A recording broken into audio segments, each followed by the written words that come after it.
आइए 2 मिनट हम लोग भागवत नाम संकीर्तन करेंगे, फिर जैसी भगवान जी की इच्छा होगी वैसी ही कथा को सुना जाएगा।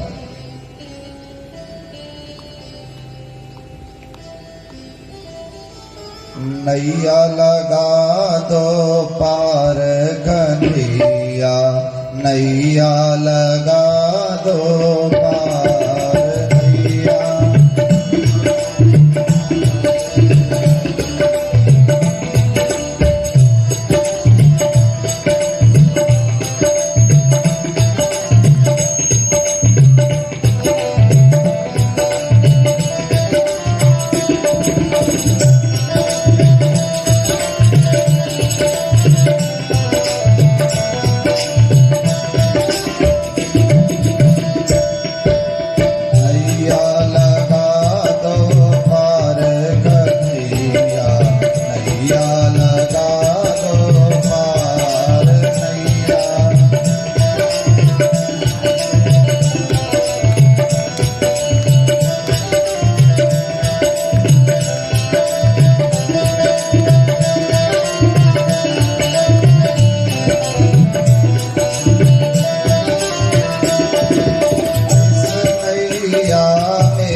श्रीमद्भागवत महापुराण की,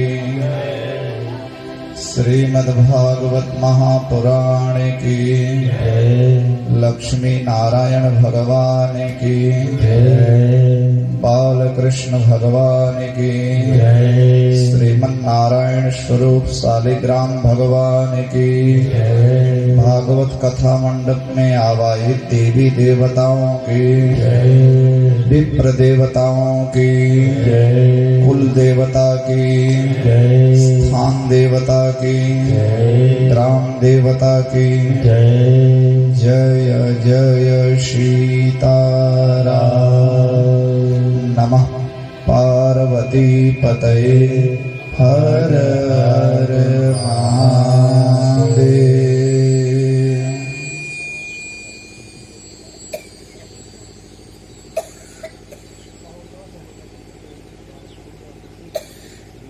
आइए हम सभी लोग खूब प्रेम से, खूब प्रेम से भगवान जी की, भागवत भगवान जी की कथा को सुने। कल महात्म्य की चर्चा चल रही थी, समय ज्यादा हो गया।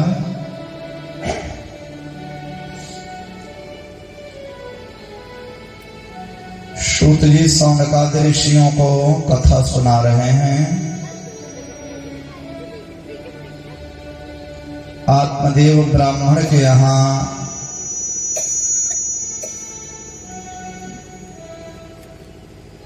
जो धुधुली का बेटा हुआ, उसका नाम रखा गया धुंधुकारी।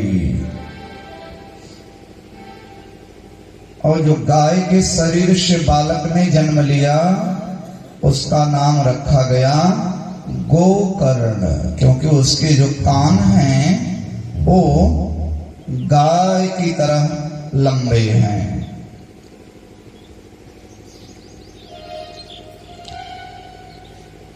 भगवान की ऐसी इच्छा थी, जो जब होना रहता है वही होता है।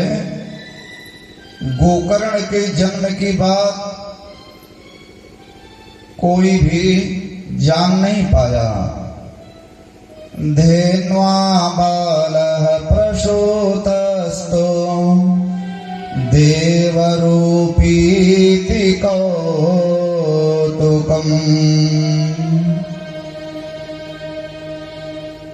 दिन बीता, समय बीतने लगे। पंडित जी के आंगन में दोनों बालक बड़े होने लगे। कियत काले न तौ जातौ तरुणो तनया उभौ। गोकर्णः पंडितो ज्ञानी धुंधुकारी महाखलः।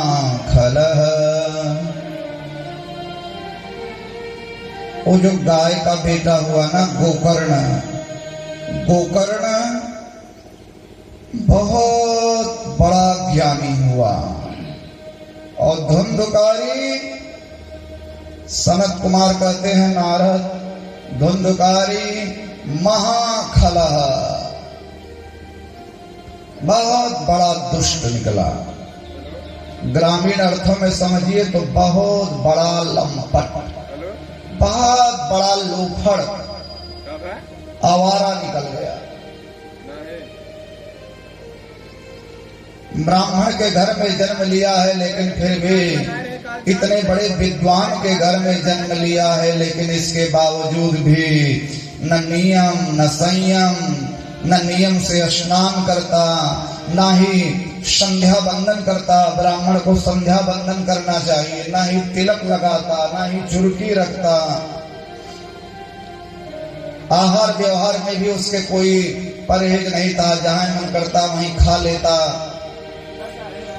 स्नान शौच क्रियाहीनो दुर्भक्षी क्रोधवर्धितः दोष परिग्रह कर्तव्य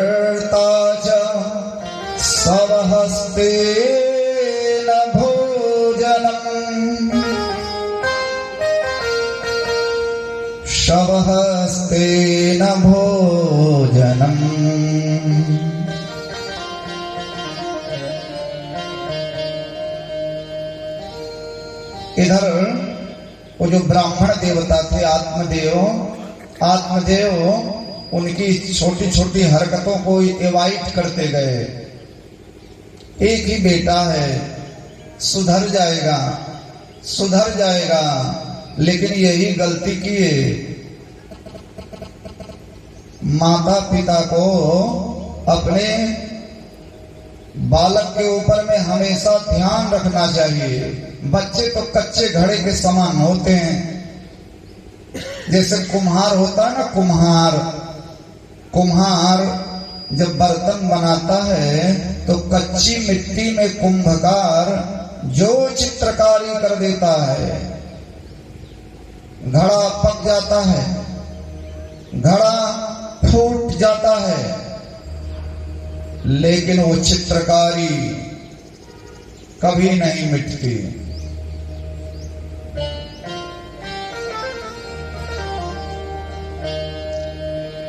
और विशेष करके जिस माता पिता के इकलौते बेटे हों, वहां पर तो माता पिता का उत्तरदायित्व, जिम्मेदारी और बढ़ जाती है।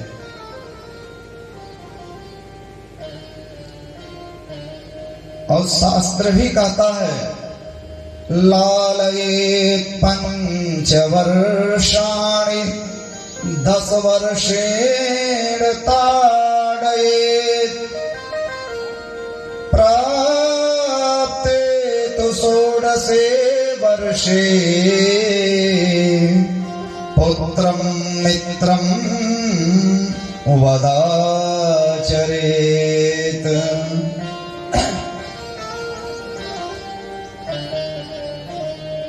आजकल ताड़ना शब्द पर बड़ा हाय तौबा मचा हुआ है समाज में।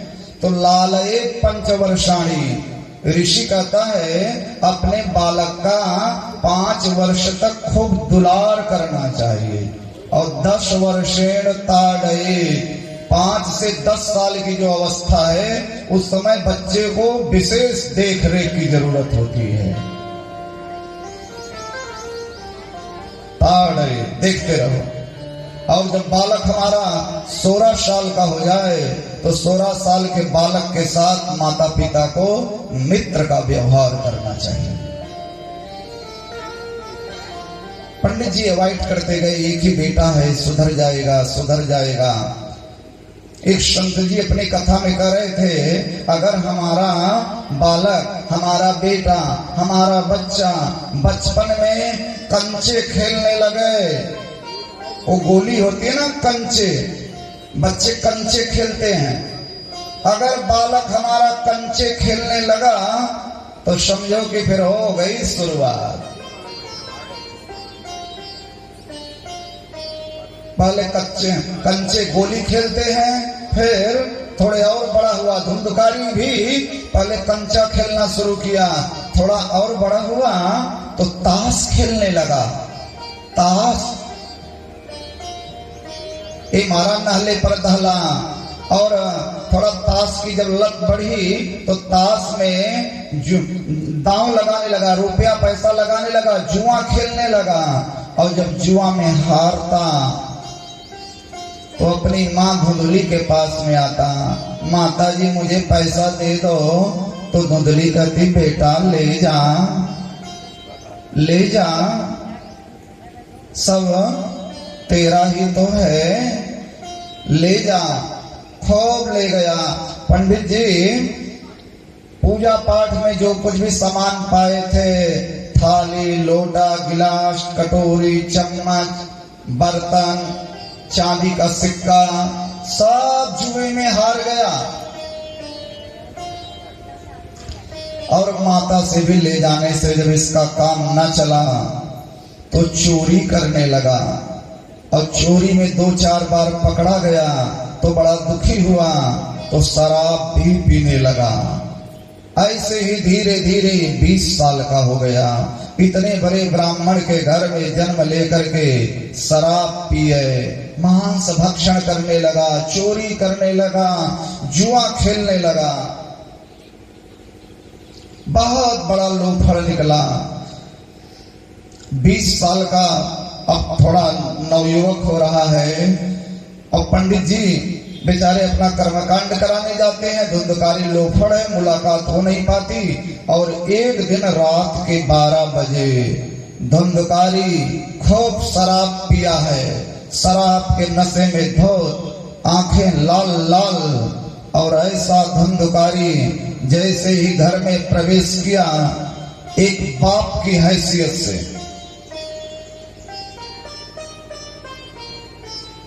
एक पिता की हैसियत से आज आत्मदेव बड़ी तेजी से धुंधकारी को डांटे। बदतमीज कहीं का, नालायक, बेहुदा, अरे हाय, अरे हाय, तूने मेरी प्रतिष्ठा मिट्टी में मिला दी। जो लोग मुझे देख करके प्रणाम करते थे, आज वही लोग मुझे देख करके मेरा उपहास करते हैं। जिस घर में घंटा बजता था, घड़ियाल बजता था, आज उस घर में जगह जगह शराब की बोतलें पड़ी हैं, मांस के टुकड़े पड़े हैं। यही मेरी प्रतिष्ठा है, यही मेरी इज्जत है। इस तरह से जब पंडित जी धुंधकारी को डांट रहे हैं, तो धुंधकारी शराब पिया था और बड़ी तेजी से अपने बाप को डांटा। चुप रहो बुड्ढे, हमसे फालतू बात करना मत। और सुन, अपनी पंडिताई संडिताई जो है ना, अपनी पंडिताई पंडिताई अपने पास रखो, मेरे मुंह लगने का प्रयास मत करना। हम आज की युवा पीढ़ी हैं, हम आज के जमाने की नई सोच हैं, हम एडवांस जमाने के हैं।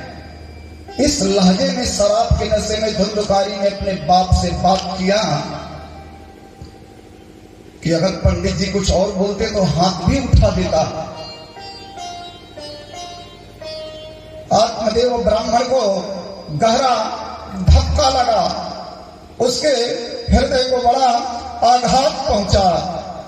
बंधुओं, जब जवान बेटा अपने बूढ़े बाप को मारने के लिए तैयार हो जाए, तो बेटा बेचारा कहां जाएगा, कहां जाएगा बाप।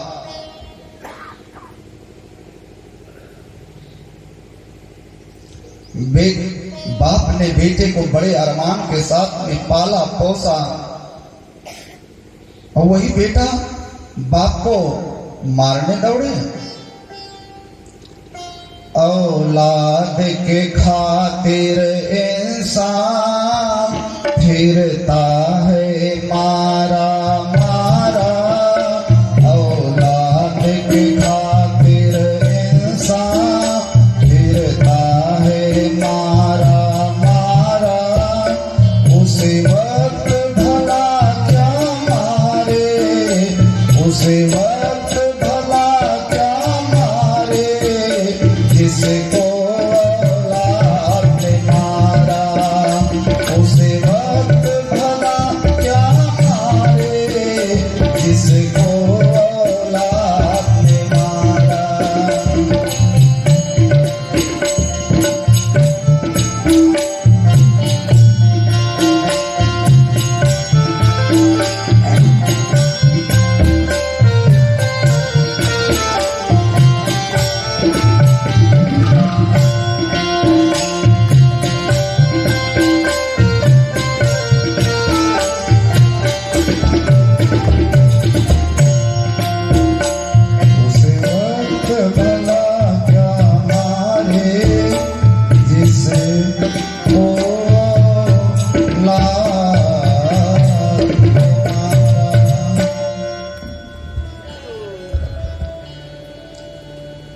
उसे वक्त भला क्या मारे,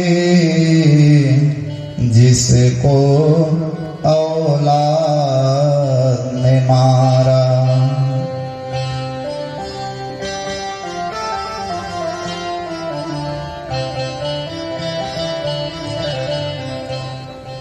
वो ब्राह्मण बेचारा रात के अंधेरे में फूट फूट करके आत्मदेव रोने लगा। और सन्यासी बाबा के 20 साल पहले की वो बात याद आई, जब आत्मदेव कह रहा था, महाराज कोई बेटा नहीं है। उस दिन सरोवर के किनारे सन्यासी बाबा ने समझाया था, पंडित मेरे गोविंद को अपना बेटा मान लो, मेरे कन्हैया को अपना बेटा मान लो, मेरे भगवान को अपना बेटा मान लो। संसार के बेटे धोखा दे देते हैं, लेकिन भगवान कभी धोखा नहीं देते।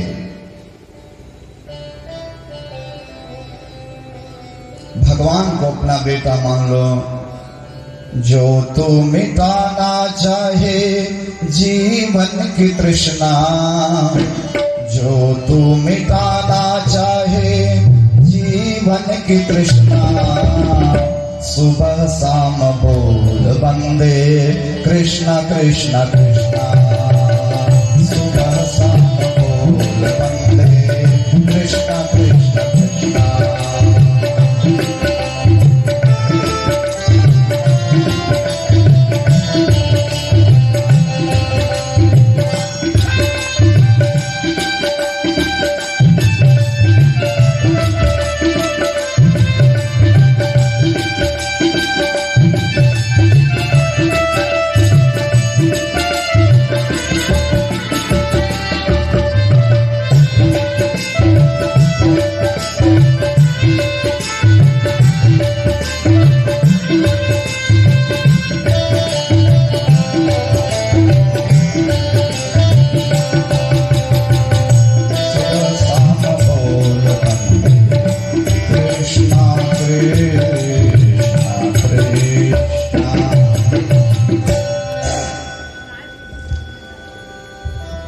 सन्यासी बाबा की वो बात आज वो ब्राह्मण अकेले में फूट फूट करके इतना रो रहे हैं, आत्मदेव इतना रो रहे हैं, और सन्यासी बाबा की वो बात याद आ रही है, पंडित तुम्हारे भाग्य में पुत्र का सुख नहीं है, पुत्र का सुख नहीं है तुम्हारे भाग्य में पंडित। और आज आत्मदेव वही बात याद करके रो रहा है। उसी समय गाय का बेटा आया और रोते हुए आत्मदेव के कंधे पर हाथ रखा, पिताजी पिताजी आप रो रहे हो, मैं पिछले काफी दिनों से महसूस कर रहा हूं पिताजी, आप किसी से बात नहीं करते, बिल्कुल एकदम गुमसुम रहते हो, आप उदास रहते हो, और आज तो आप रो रहे हो। जैसे ही इतना उस गाय के बेटे ने कहा, गोकर्ण ने, ब्राह्मण उठा और उस गोकर्ण के गले लग करके आत्मदेव इतना रोए, इतना रोए, इतना रोए, हे गोपुत्र मेरा मार्गदर्शन करो, मेरा मार्गदर्शन करो, मुझे रास्ता बताओ गोपुत्र, सारी जिंदगी मैं परेशान रहा है, भगवान एक बेटा दे दो, एक बेटा दे दो, एक बेटा दे दो, मुझे बेटा हो जाए, इसके लिए मैंने क्या क्या ना किया, और आज वही बेटा मुझे मारने दौड़ रहा है। अब मैं इस घर में नहीं रहना चाहता, नहीं रहना चाहता हूं इस घर में,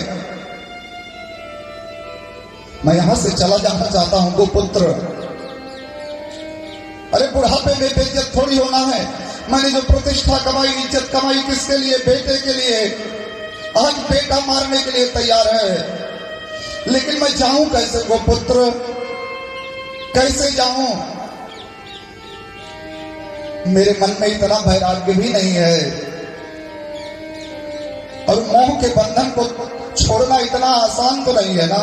ये घर, ये परिवार, ये मकान, ये बाप दादा की संपत्ति, ये जो मोह का बंधन है, इसे मैं तोड़ नहीं पा रहा हूं गोपुत्र, लेकिन मैं इस घर में भी रह नहीं पाऊंगा। मेरा मार्गदर्शन करो गोपुत्र, मेरा मार्गदर्शन करो। तब गोकर्ण ने कहा, पिताजी मैं बताऊं आप क्या करो? हाँ गोपुत्र। तो गोकर्ण कहता है पिताजी मेरा कहना मानो पिताजी। ए मेरे प्यारे पिता आप बड़े विद्वान हो। और वो गाय का बेटा कहता है आप मेरा कहना मानो। देहे स्थमान सरुधिरे अभिमते त्यजत्वम्। देहे स्थमान सरुधिरे अभिमतिं त्यजत्वम्। जाया सुतादिषु सदा ममतां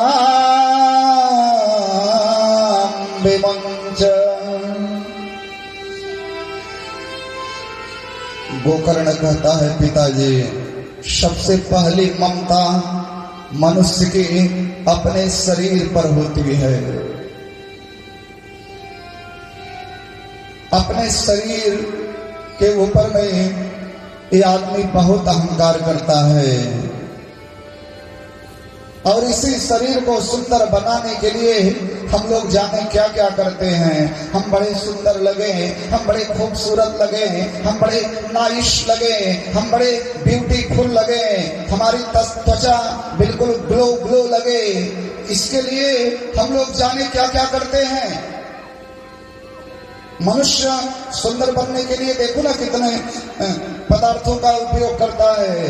कभी साबुन लगाए, कभी क्रीम लगाए, बढ़िया बढ़िया साबुन डब इत्यादि क्रीम लगाते हैं, तेल लगाते हैं, फेयर एंड लवली लगाते हैं, फिर भी सुंदर नहीं है। पिताजी आईने के सामने जिस शरीर को देख देख करके, अपने चेहरे को देख देख करके हम मनुष्य बहुत इतराते हैं। वास्तव में उस शरीर में कुछ है नहीं पिताजी।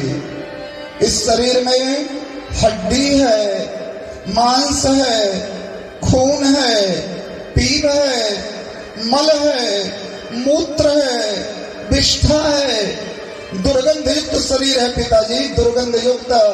इस शरीर से बदबू आती है। सवेरे ब्रश ना करो तो मुंह से बदबू आती है, स्नान ना करो तो शरीर से बदबू आती है। सुबह का भोजन शाम को खाने योग्य नहीं रहता। और इस नश्वर विष्ठा युक्त शरीर में इतनी ममता छोड़ दीजिए पिताजी। शरीर की ममता छोड़ दो। इस शरीर को चाहे ज्ञानी जी बोलो, चाहे शंकराचार्य जी बोलो, चाहे डीएम साहब बोलो, चाहे कलेक्टर साहब बोलो, चाहे आईएएस बोलो, चाहे पीसीएस बोलो, चाहे मास्टर बोलो, चाहे ठेकेदार बोलो, चाहे इंजीनियर बोलो, चाहे जो बोलो, हाँ चाहे जो बोलो, लेकिन इस शरीर की तो तीन ही गति होती है। गोकर्ण कहता है पिताजी तीन ही गति होती है शरीर की। फेंक दोगे, मरने के बाद अगर इस शरीर को फेंक दोगे तो गीदड़, कौवे, कुत्ते, जंगली जानवर इस शरीर को नोच नोच करके खा जाएंगे। और अगर इस शरीर को मरने के बाद में गाड़ दोगे तो ये शरीर कीड़ा बन जाएगा। और अगर जला दोगे तो ये शरीर राख बन जाएगा। ढेर मिट्टी का हर आदमी है, बाद मरने के होना यही है।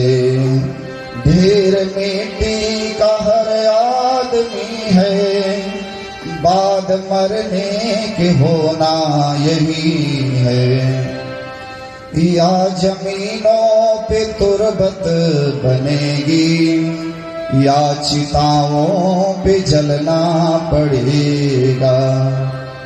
या जमीनों पे तुरबत बनेगी, या चिताओं पे जलना पड़ेगा। जिंदगी एक किराए का घर है, एक न एक दिन बदलना पड़ेगा।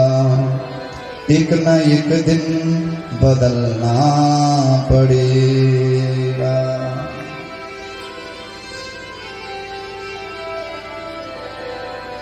गोकर्ण कहता है पिताजी शरीर की ममता छोड़ो और दूसरी ममता, मनुष्य दूसरी ममता, जाया सुता दिशु सदा ममतां विमुंच।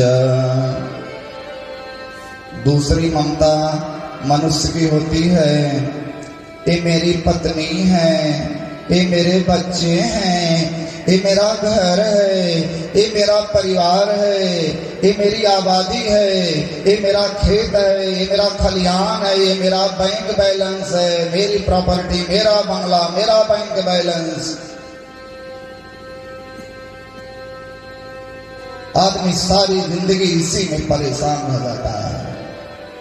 यावत वेत्तोपार्जन शक्त, जगत गुरु शंकराचार्य ने कहा है, यावत वेत्तोपार्जन शक्त तावत निज परिवारो रक्त। पश्चात् धावति जर्जर देहे वार्तां प्रेक्षपि कोऽपि न गेहे। वार्तां प्रेक्षपि कोऽपि न गेहे।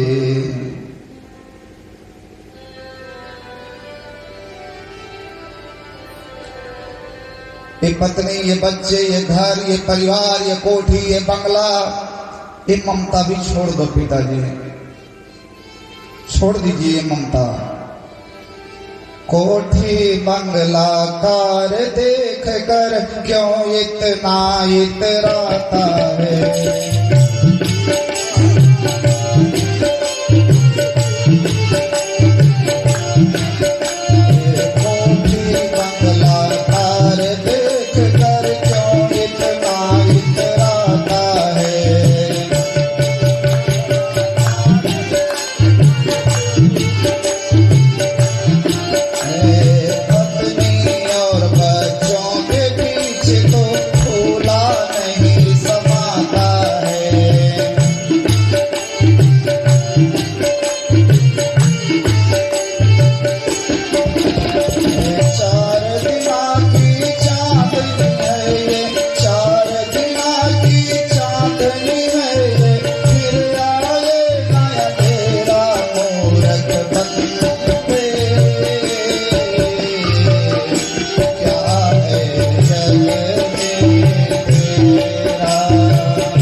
बहुत सुंदर कैसेट भजन है, आप लोग सुने होंगे।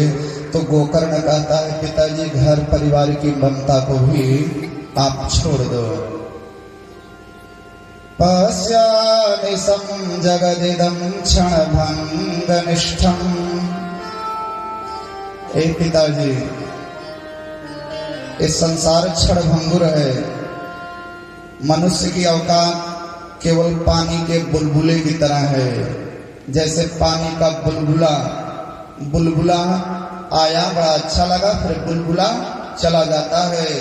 गोकर्ण कहता है पिताजी हम सब पानी के बुलबुले हैं।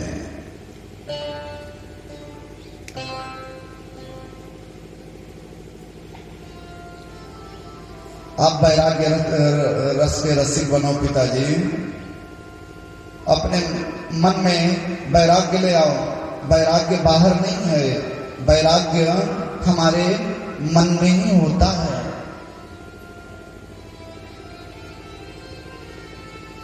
तीन तरीके का वैराग्य होता है।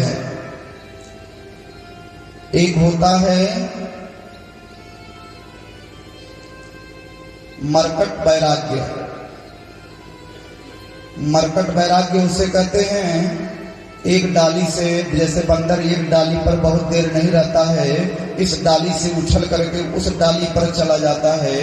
उसी तरीके से हमारे मन में वैराग्य आता है लेकिन ठहरता नहीं। घर में कोई खटपट हुई श्रीमती जी से या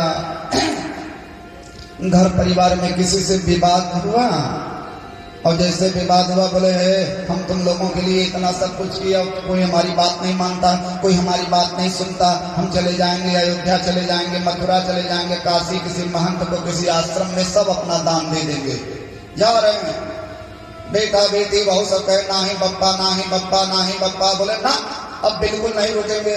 झोला झंडी तैयार किए, चले गए बादशाहपुर स्टेशन गए, अब जाएंगे। घर वाले बहुत रोके, माने नहीं, चले गए स्टेशन। अब स्टेशन गए, 1-2 घंटा बैठे रहे, बुद्धि ठंडी हो गई, और जब दिमाग ठंडा हुआ तो फिर झोला लेकर के लौट आए। बच्चे दौड़े, नाती दौड़े, बप्पा बप्पा आप तो नाराज होकर के साधु बनने जा रहे थे। बोले चले तो जाते, लेकिन वही छोटे वाले नाती की याद आ गई, इसीलिए लौट आए। अब अगर कोई बात होगी तो नहीं आएंगे। तो वैराग्य आया लेकिन चला गया। यही है मरकट वैराग्य। और दूसरा होता है श्मशान वैराग्य। जब कोई आदमी, कोई हमारा परिजन मृत्यु को प्राप्त करता है तो उसके साथ जब हम श्मशान घाट जाते हैं, इतना दुखी होते हैं, इतना दुखी होते हैं। भैया बहुत बढ़िया आदमी थे, बहुत बढ़िया आदमी थे भैया, शेर थे शेर, बहुत सज्जन।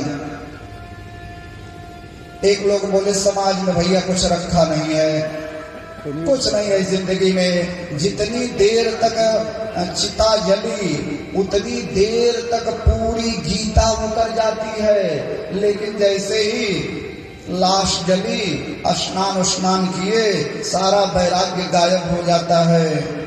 कुछ लोग कहते हैं भाई समोसा खा लें, कुछ कहते हैं जलेबी खा लें। वैराग्य आया लेकिन चला गया।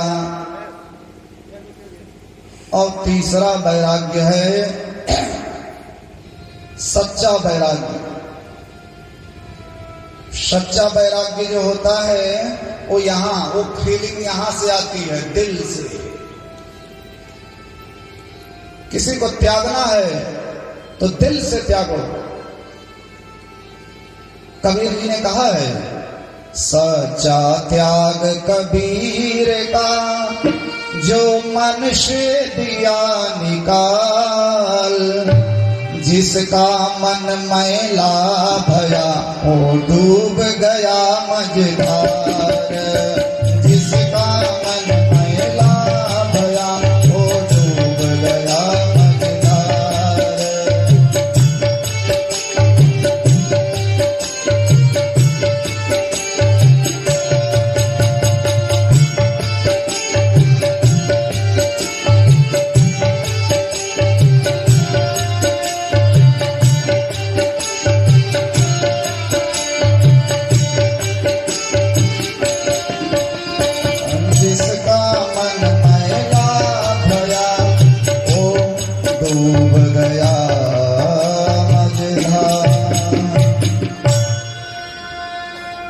गोकर्ण कहता है, ये पिताजी आप वैराग्य रस के रसिक बनो और संसार का धर्म छोड़ो पिताजी।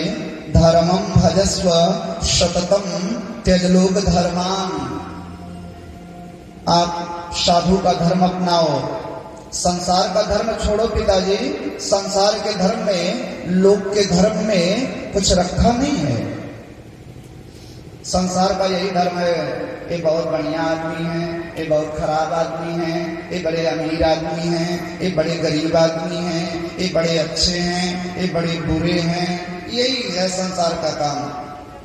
साधुओं की नजर में ना ही कोई अच्छा, ना ही कोई बुरा, ना ही कोई अमीर, ना ही कोई गरीब, ना ही कोई ऊंच और ना ही कोई नीच। कबीरा खड़ा बाजार में मांगे सबकी खैर, ना काहू से दोस्ती, ना काहू से बैर। ना किसी के अंदर में आप दोष देखो और ना ही किसी के अंदर में आप गुण देखो। दो श्लोकों में गोकर्ण जी आत्मदेव को इतना समझाए कि ब्राह्मण की बुद्धि खुल गई, प्रज्ञा खुल गई। एवं सुतोक्त वसतो विगृहं विहाय यातो वनम स्थिरमतेर गति 60 वर्ष। उसी रात ब्राह्मण निकल गया। गोकर्ण की बात मान करके आत्मदेव घर से बाहर निकल गए और जंगल में जाकर के भगवान के 10वें स्कंद का पाठ करता रहा। युक्तो हरेर अनुदिनम परिचर्ययासो श्री कृष्ण मापनियतम 10मस्य पाठात्। घनघोर जंगल में श्रीमद् भागवत जी के 10वें स्कंद का पाठ करते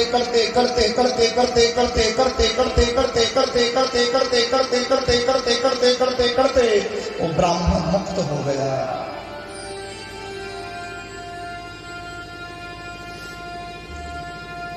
इधर सूत जी कहते हैं, हे सौनकादि ऋषियों, सनत कुमार नारद को कथा सुना रहे हैं।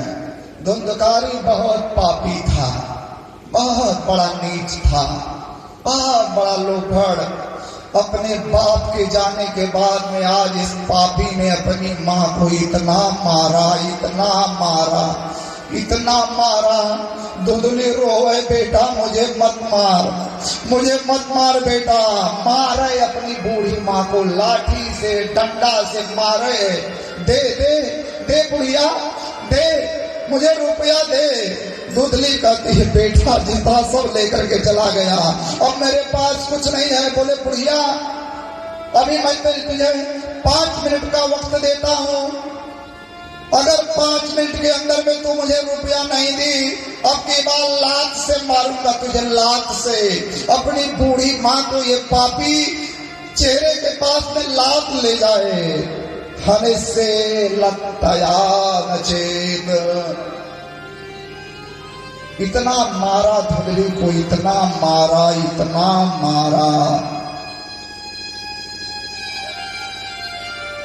धुंधली डर गई, आएगा तो अभी फिर मारेगा। हाँ, फिर मारेगा। इसी डर के मारे धुंधली भगी। रात्रि का समय था, धुंधली भगी और वहीं रास्ते में कहीं था कुआं। एक तो बेटे ने बड़ी मार मारा था, घबराई थी और डर के मारे भाग रही थी और उसी कुएं में गिर गई। अंधेरे में समझ नहीं पाई। कूपे पातः कृतो रात्रो तेन सा निधनं गता। उसी कुएं में गिर करके धुंधली मृत्यु को प्राप्त हो गई।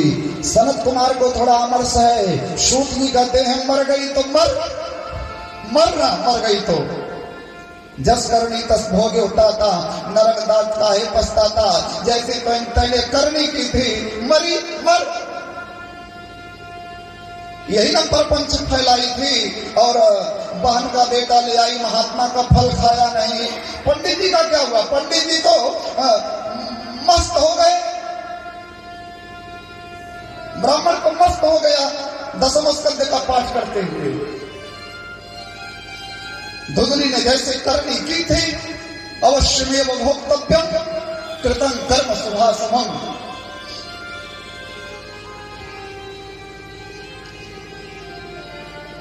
जब बबूल का पेड़ लगाए हो तो आम खाने को थोड़ी मिलेगा, जैसी करनी वैसी भरनी।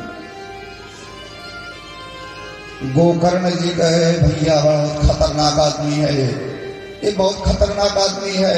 पिताजी को भला बुरा कहा, माँ को मारा, माँ बेचारी मर गई, ये मुझे भी भला बुरा कहेगा, ये नहीं रहने देगा, अब यहां से निकल चलने मेरी भलाई है। गोकर्ण जी उसी रात तीर्थ यात्रा पर चले गए, घर छोड़ दिए। वो गोकर्ण जी तो बहुत अच्छे थे ना। ना दुखम न सुखम तस्य ना वैरी नापि बांधवः ना वैरी नापि बांधवः। जब गोकर्ण जी भी चले गए तो यह धुंधकारी एकदम निर्द्वंद हो गया, एकदम उन्मुक्त हो गया। 5 स्त्रियों को ले आया, उल्टा स्त्रियों को, हाँ उल्टा स्त्रियों को लेकर के धुंधकारी घर में आया। सूत जी कहते हैं शौनकादृश्यों, बुद्धिमान कभी भी स्त्री का भरोसा नहीं करते। स्त्रीणां नैव तु विश्वासं दुष्टानां कारयेद् बुधः विश्वासे यः स्थितो मूढः स दुःखैः परिभूयते। बुद्धिमान जो होते हैं ना, बुद्धिमान पुरुष इस दुनिया में स्त्री का भरोसा नहीं करते हैं। और जो पुरुष स्त्री के ऊपर में विश्वास करता है, ऐसा पुरुष मूढ़ होता है और अपने जीवन में दुख जरूर उठाता है। माताएं बहनें बैठी हैं, माताएं बहनें कहेंगी पंडित जी गजब कथा सुना रहे हैं। तो ये बात जो है माताओं बहनों के ऊपर में लागू नहीं होती। जो पतिव्रता स्त्रियां हैं, जो अपने पति की सेवा कर रही हैं, सास की सेवा कर रही हैं, ससुर की सेवा कर रही हैं, जो धर्म पत्नी हैं, पतिव्रता जो हैं, उनके ऊपर में ये बात लागू नहीं होती है। लेकिन धुंधकारी ने जिस तरीके की उल्टा स्त्रियों को, जिन बाजारू स्त्रियों को घर में ले आकर के धुंधकारी रखा है, ऐसी उल्टा स्त्रियां बड़ी खतरनाक होती है। स दुःखै परिभूयते। अब धुंधकारी ने 5 स्त्रियों को ले आया और उनका दिल जीतने के लिए परेशान है। धुंधकारी जिए, धुंधकारी जीवो, धुंधकारी जीवो। और कामांध धुंधकारी उन्हीं स्त्रियों की अभिलाषा को पूरा करने के लिए लगा हुआ है। एक दिन उन स्त्रियों ने डिमांड कर दी, तगड़ी डिमांड। अजी धुंधकारी जी, आप हम लोगों को लेकर के आए हो, कोई सोना होना तो देते नहीं, कोई आभूषण भूषण ले आओ, कोई गोल्ड वोल्ड ले आओ, कोई गिफ्ट ले आओ। उन स्त्रियों का दिल जीतने के लिए धुंधकारी ने राजा के यहाँ बहुत बड़ी चोरी की, बहुत बड़ी चोरी। अब जब चोरी किया, आकर के सोना चांदी दिया स्त्रियों को और स्वयं खा पी करके सोया है। स्त्रियां सोचने लगी, दैया रे दैया, इसने हमारे लिए इतनी बड़ी चोरी की, एक पकड़ा जरूर जाएगा। अब जब पकड़ा जाएगा ना, तो इसके साथ हम लोग भी जेल में चक्की पीसेंगे। तब 5 ने सोचा कि क्या किया जाए। बोले अगर बचना है तो धुंधकारी का राम नाम सत्य कर दो। खा पी करके सोया था, पांचों गई और जल्दी जल्दी दो हाथ पकड़ ली और दो पांव पकड़ ली और एक गले में रस्सी लगा करके अचानक खींचने लगी। धुंधकारी तड़पने लगा, चिल्लाने लगा, हाथ पांव पटकने लगा, गों गों गों गों गों गों गों गों करने लगा। पांचों कस करके पकड़ी हैं, एक खींच रही है। तब तक एक ने कहा जल्दी से कुछ कर, अगर ये पापी फंस गया तो फिर बड़ी मार मारेगा। तो चार जो है हाथ पांव पकड़े रह गई और एक जलती हुई आग लेकर आई। थोड़ी दूर पर चैला जल रहा था और वही जलती आग लेकर के आई और धुंधकारी के मुंह में पूरा आग का अंगारा ही डाल दिया। गरम गरम आग का चैला मुंह में डाला। तपता अंगार समोहाश्च तन्मुखे ही विचेक्षपो। अग्नि की ज्वाला से तड़प तड़प करके धुंधकारी मर गया। अग्नि ज्वाला ते दुखेन व्याकुलो निधनं गतः। और जब धुंधकारी मर गया तो ऐसी चालबाज स्त्रियां थी कि मरने के बाद उसी आंगन में पांचों गड्ढा खोदी और गड्ढा खोद करके उसी में धुंधकारी को तोप दी। ऊपर से मिट्टी भर करके गोबर ओबर ले आकर के लीप पोत करके बिल्कुल बराबर कर दिया। सवेरे गांव के कुछ बुजुर्ग लोग पूछे है कहाँ गए धुंधकारी, जानते थे लोफड़ है।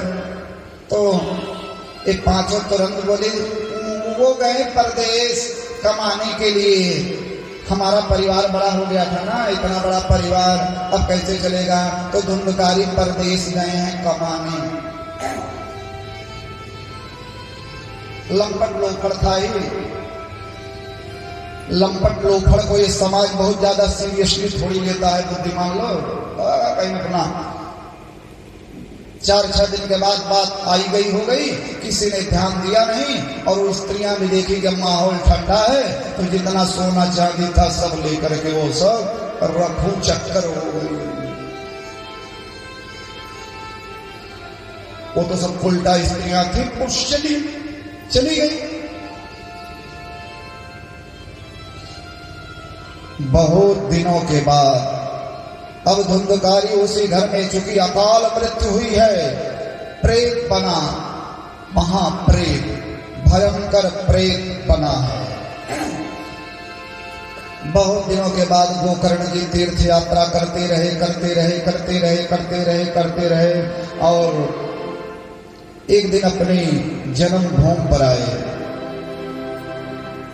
आदमी चाहे जितनी ऊंचाई पर चला जाए, चाहे जितना बड़ा उसका लेवल हो जाए, लेकिन जन्मभूमि की तो याद आती ही आती है। जननी जन्मभूमिश्च स्वर्गादपि गरीयसी। गोकर्ण जी अपनी जन्मभूमि पर आए बहुत दिनों बाद। अब तो वह मकान खंडहर हो गया है। एक बार तो गोकर्ण की आंखों में आंसू आ गए। इसी मकान में पिताजी जब रहते थे, घंटा बजता था, घरियाली बजती थी, पूजा होता था, लोग आकर के श्रद्धा से प्रणाम किया करते थे। खंडहर बड़े मकान को देख करके पिताजी के जमाने की याद आ गई। अब चूंकि महात्मा हैं, सज्जन हैं, गांव वालों को क्या परेशान करें। गोकर्ण ने सोचा कि चलो आज की रात्रि इसी अपनी जन्मभूमि पर अपने घर में, भले ही खड़ा हो गया है क्या, यहीं भजन करें। गोकर्ण जी माला जपने लगे। जो सज्जन होते हैं, जो महात्मा होते हैं, या निशा सर्वभूतानां तस्य जागर्ति संयमी। जब सारी दुनिया सोती है तो संयमी भगवान का भजन करता है। गोकर्ण जी माला जप रहे हैं।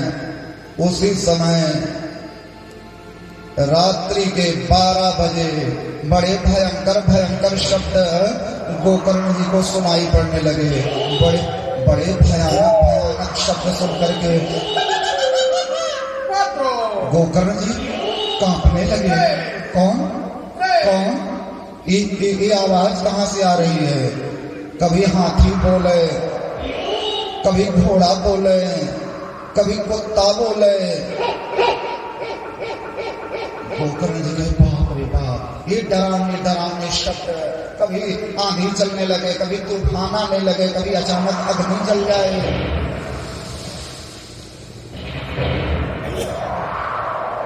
कौन कौन कौन कौन कौन मुझे डराना चाहता है? कौन है? गोकर्ण जी जान के कोई दुर्गति को प्राप्त जीव है? कौन है जो मुझे डराना चाहता है? एक छाया सामने खड़ी हो गई। प्रेत के जो शरीर होता नहीं, छाया सामने खड़ी हो गई। मैं प्रेतात्मा बोल नहीं पा रही है। मैं गोकर्ण जी ने गायत्री मंत्र का वो जल जब छिड़का तो आत्मा उस प्रेतात्मा को बोलने के ताकत हुए। ततो जलो जलम कृत्वा गोकर्णस्त मुदैरयत। वही जब जल फेंके तब वो छाया बोलने लगी। अहम भ्राता त्वदीयोस्मि। प्रेत बोला अहम भ्राता त्वदीयोस्मि धुंधुकारीति नामतः स्वकीयेनैव दोषेण ब्रह्मत्वं नासितं मया। भैया मैं तुम्हारा भाई धुंधुकारी। गोकर्ण जी ने कहा धुंधुकारी तुम? हाँ मेरे भाई धुंधुकारी, मैं धुंधुकारी हूँ। मेरे भाई गोकर्ण, उन स्त्रियों ने मुझे तड़पा करके मार डाला। मेरे भाई मुझे तड़पा करके मार डाला और इसी आंगन में गाड़ करके चली गई। हाय मैं बहुत बड़ा भागा, मैं बहुत बड़ा पापी हूँ भैया। मैंने बहुत बड़े बड़े पाप किए। आज मुझे बहुत अफसोस है। मैंने अपने विद्वान धर्मात्मा पिता का तिरस्कार किया मेरे भाई। मैंने माँ को मारा मेरे भाई। 84 लाख योनियों में भटकने के बाद में तब कहीं जाकर के मानव का शरीर मिलता है। और मनुष्य के शरीर में मुझे ब्राह्मण का शरीर मिला था मेरे भाई। मैंने अपने ब्राह्मणत्व का नाश अपने हाथ से कर दिया। मैं महान प्रेत बना हुआ हूं। मुझे बचा लो मेरे भाई, मुझे बचा लो, मुझे बचा लो, मुझे बचा लो। गोकर्ण जी ने कहा धुंधुकारी तुम प्रेत बने हुए हो। अरे राम राम राम राम राम राम राम। तुम प्रेत बने हुए हो। मैंने तुम्हारी मृत्यु का समाचार सुना था और मैंने गया में पिंडदान भी किया।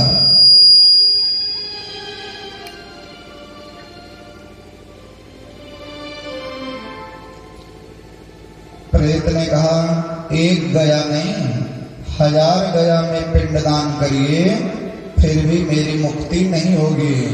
अरे गया में पिंडदान करने से उसकी मुक्ति होती है जो अपने माता पिता की सेवा करे, सत्कार करे और माता पिता के शरीर छूटने के बाद गया जगन्नाथ जाए, तीर्थ यात्रा करके आवे, कथा सुने, उसकी मुक्ति होती है। मेरे जैसे पापी की मुक्ति गया में पिंडदान देने से नहीं होगी। जीते जी अपने माता पिता को मारे, उनका तिरस्कार करे। माता पिता को तो वाणी से भी कष्ट नहीं देना चाहिए। बहुत लोग ना खा, हमें इस बेटवा बात होगा खियावत पियावत बात खा ला। जीते जी बाप का तिरस्कार करे और मरने के बाद में बहुत बड़ा भंडारा करा। मेरी मुक्ति नहीं होगी मेरे भाई। तब गोकर्ण जी ने कहा, धुंधकारी अभी तुम जाओ, मैं सवेरे देखता हूँ तुम्हारे लिए क्या कर सकता हूँ। सवेरा हुआ तो गोकर्ण जी गांव के बुजुर्ग लोग आए। बुजुर्गों के पास में जीवन का बहुत बड़ा अनुभव होता है।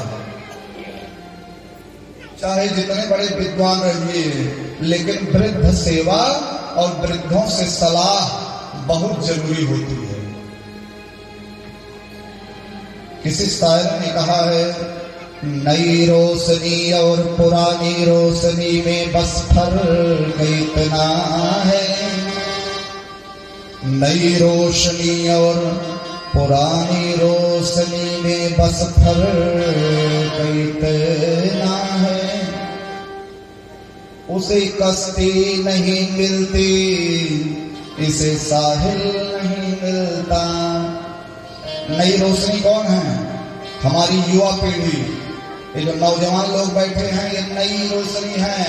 और पुरानी रोशनी कौन है? ये बाबा दादा जो बुजुर्ग लोग बैठे हुए हैं, ये है पुरानी रोशनी। यही है नई। युवा है नई रोशनी, बुजुर्ग है पुरानी रोशनी। फर्क क्या है? इसे कश्ती नहीं मिलती, उसे साहिल नहीं मिलता। अर्थात नौजवानों के पास में ताकत तो बहुत है, लेकिन अनुभव नहीं है। और बुजुर्गों के पास में जीवन का बहुत लंबा अनुभव है, लेकिन अब जवानी की जैसी ताकत नहीं रही। तो अगर युवाओं की ताकत और बुजुर्गों का अनुभव एक साथ सम्मिलित कर लिया जाए, तो हमारे राष्ट्र का सर्वांगीण और सर्वांगपूर्ण विकास हो सकता है।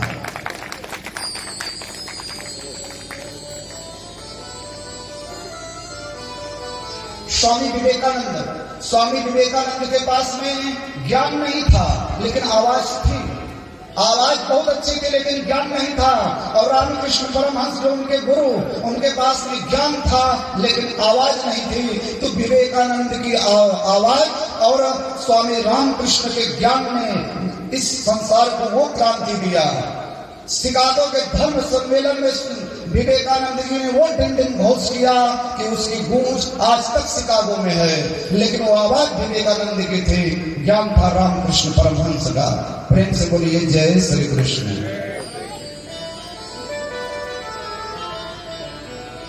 गोकर्ण जी सवेरा हुआ, गांव के बुजुर्ग लोग जब मिलने आए तो गोकर्ण बोले, हे बुजुर्गों, हे वृद्ध महात्माओं, आप लोग ये बताओ कि महान प्रेत की मुक्ति कैसे होगी?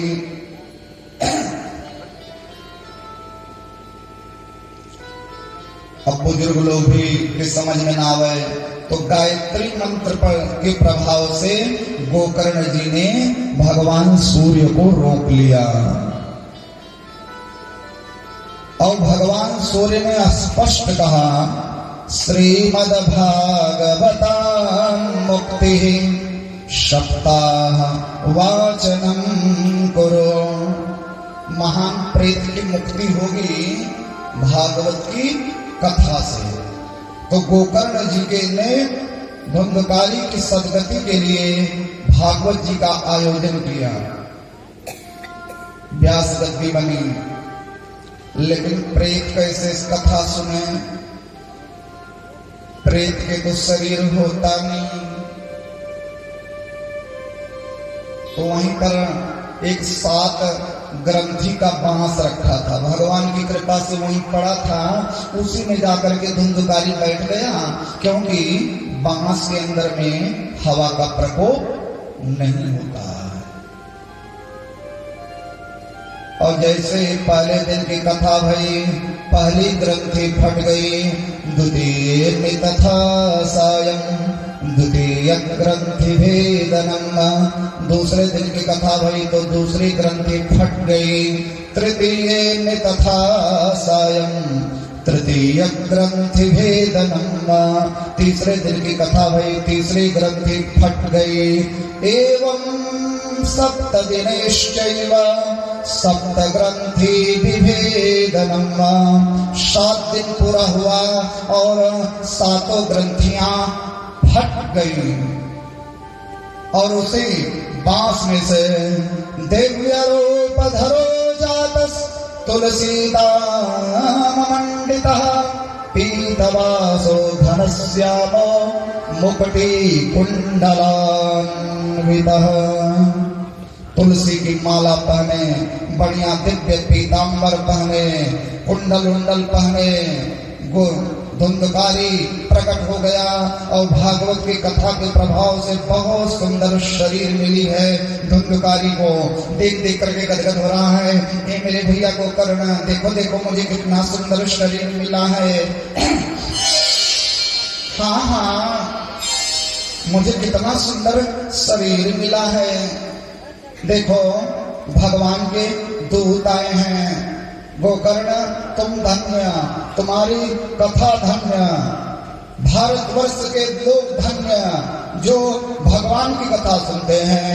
धन्या भागवती वार्ता प्रेत पीड़ा विनाशिनी।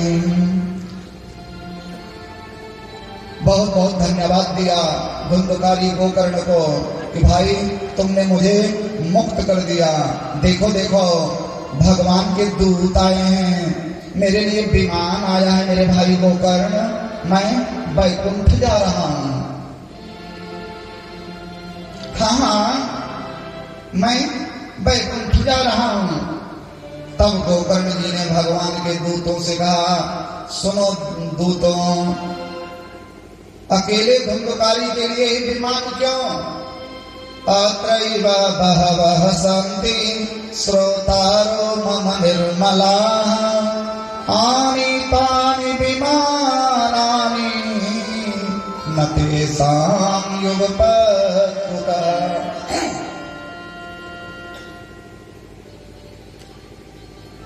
श्री शारदा प्रसाद पांडे जी और श्रीमती आशा पांडे जी भागवत कथा का आयोजन किए हैं, तो अकेले थोड़ी सुन रहे हैं, पूरा क्षेत्र सुन रहा है, पूरा मौजा सुन रहा है, घर परिवार गांव देश नाथ मात रिश्तेदार सब सुन रहे हैं। तो गोकर्ण जी कहते हैं जब कथा सबने सुनी तो केवल धुंधकारी के लिए विमान क्यों? क्योंकि श्रवणं समभागेन सर्वेषामिह दृश्यते। फल में भेद नहीं होना चाहिए। पंगत लगी हुई है और सबको कोहड़ा परसा जा रहा है, तब तक आपका कोई खास आ गया, बोले अरे भैया भैया भैया रुका रुका, आपके लिए बढ़िया पनीर बनवाए थे समाधि में। तो बगल वाला कहेगा हम कोहड़ा और ये पनीर? अगर किसी को पनीर खिलानी हो तो अलग ले जाइए, लेकिन समाज में कोई छोटा और कोई बड़ा नहीं होता, सब बराबर होते हैं। तो अकेले धुंधकारी के लिए विमान क्यों? तब भगवान के दूतों ने कहा गोकर्ण जी, कथा 3 तरीके से सुनी जाती है। अदृढ़ं च हत ज्ञानं प्रमादेन हतं श्रुतं वा संदिग्धो हि हतो मंत्रो व्यग्रचित्तो हतो जपः।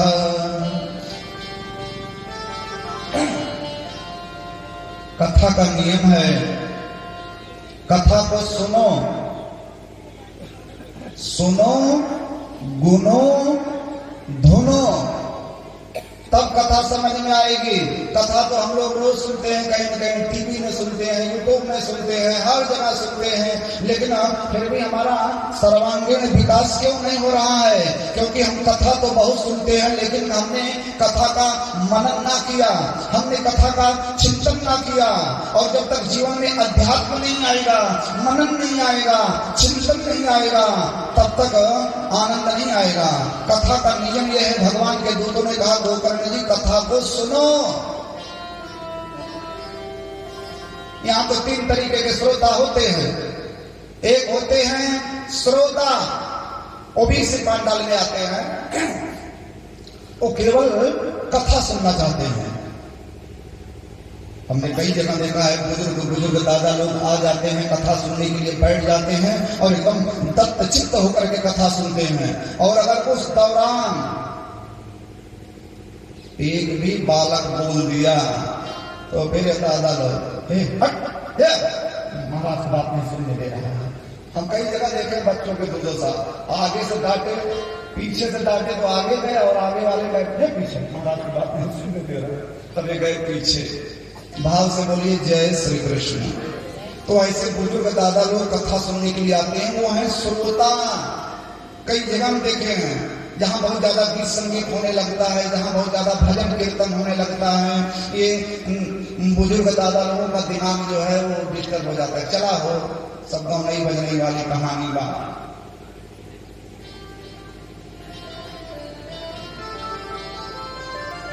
यहाँ ज्यादा गाँव नहीं बज रही हुई, श्रोता लोगों को अच्छा नहीं लगता। और ये हमारी माताएं बहनें हैं, इनको गीत संगीत बड़ा प्रिय होता है। कितना बढ़िया पंडित कथा सुनावे, कहीं मारा बहनी पंडित गाँव नहीं बजने कुछ कर बजने की, बहुत बेकार पंडित है। तो बड़ा कॉम्प्रोमाइज बना करके चलना पड़ता है। तो पहले हैं श्रोता जो केवल कथा सुनते हैं, वो भी इस पंडाल में आते हैं। और दूसरे होते हैं सरौता, जैसे सुपारी काटी जाती है वैसे सरौता श्रोता भी आ जाते हैं, वो सरौता है। कहा हो पंडाल टेढ़ा हो गया, कुछ लोग कहेंगे पिछवा मछली लगा हुआ, कुछ लोग कहें मुरैला लगाए होते, ठीक बात में ठीक है, बात ठीक है। 50 गलती कथा कराने वाले में निकालेंगे, 50 गलती कथा करने वाले में निकालेंगे। उस सरौता लोग 10 मिनट बैठे के पंडाल में, थोड़ी देर कथा 10 मिनट ऐसे किए, 10 रुपया चढ़ाए नहीं चले गए, वो है सरौता। और तीसरे हैं सोता।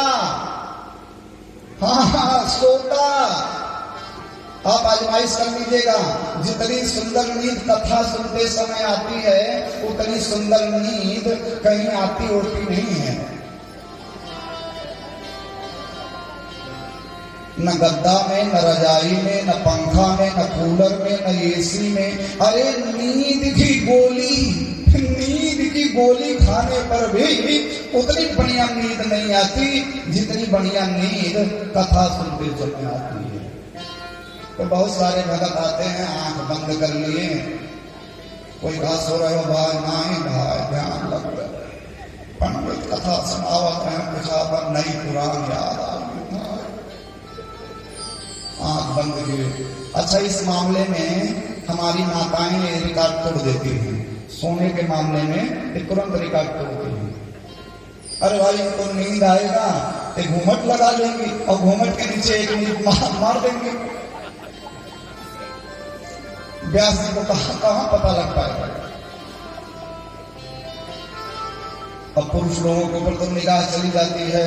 तो श्रोता, सरौता, सोता, लेकिन भगवान केवल श्रोता को मिलते हैं, सरौता और सोता को भगवान नहीं मिलते। एक गुंडा के पंडित जी कह रहे थे आजकल तो नए नए तरीके के कथा सुनने वाले आ रहे हैं। बोले कैसे? बोले हम आपन कथा यल घट कही, वही आपन कथा यल घट कहें। कोई चूना तंबाकू रगड़ी रहा, कोई फुसुर फुसुर बतियाई रहा। कोई चूना तंबाकू रगड़ी रहा, कोई फुसुर फुसुर बतियाई रहा। हम आपन कथा अलगट गई, वही आपन कथा अलगट गई। वही आपन कथा अलगट गई। वही आपन कथा अलगट गई। तो भगवान फुसुर फुसुर बतियाए रहा को भी नहीं मिलते हैं। कथा सुनो गुनो धुनो। भगवान के दूतों ने कहा गोकर्ण जी, धुंधकारी में कथा को सुना, फिर गुना और धुना। जो कथा को सुनता है, गुनता है, धुनता है, उसे भगवान मिलते हैं, उसे ज्ञान की प्राप्ति होती है। अन्यथा तो गोकर्ण की भी कथा गाने पर बहुत लोग कथा सुने थे। तो ऐसा वर्णन आता है गोकर्ण जी ने दोबारा कथा हाँ, भादों के महीने में गोकर्ण जी ने दोबारा कथा कही, और जब दोबारा कथा कहे तो पूरे गांव के लिए विमान आ गया था। श्री सूत जी कहते हैं, सौनकादि ऋषियों, इस तरीके से सनत कुमार ने नारद को गोकर्ण उपाख्यान बताया और कथा कैसे सुनी जाए उसकी विधि बताए। तो विधि की चर्चा कल हो गई थी। इसी धुंधकारी की सदगति के साथ महात्मा की कथा को सूत जी सुनकर के सौनकादि ऋषि गदगद हो गए। बोले और आगे सुनाओ, और आगे सुनाओ, और आगे सुनाओ, बड़ा आनंद आ रहा है। बोले बड़ी देर से हम लोग कथा सुन रहे हैं, एक मीठा मीठा भजन हो जाए फिर प्रथम स्कंद में प्रवेश करते हैं। तृष्णा न जाए मन से, कृष्णा न आए मन में। जब तक तृष्णा मन से जाएगी नहीं तब तक कृष्णा आएंगे कैसे?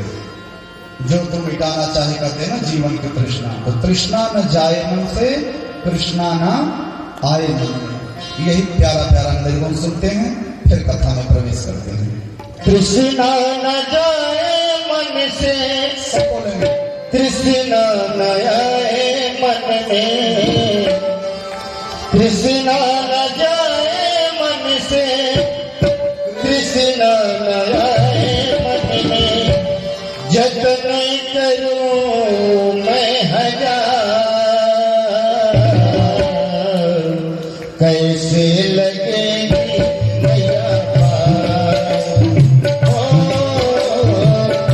कैसे लगेगी मैया पार मेरे श्याम, कैसे लगेगी मैया पार। कृष्णा न जाए मन से, कृष्णा न आए मन में। कृष्णा न जाए मन से, कृष्णा न आए मन में। जतन करूं मैं हजार, कैसे लगेगी मैया पार मेरे यार।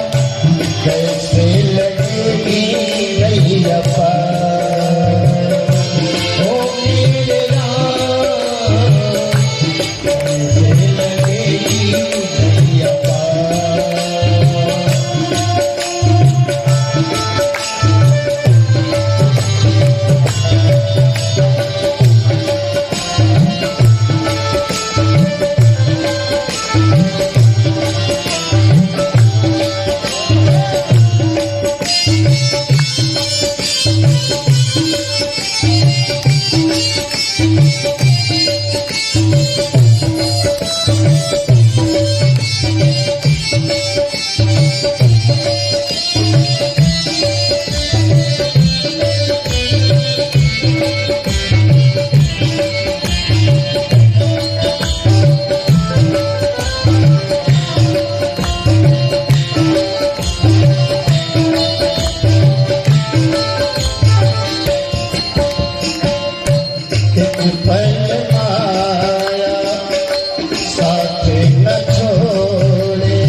लीलाचारी मातयो ये गिरवर भाई चल चलता मन लीलाचारी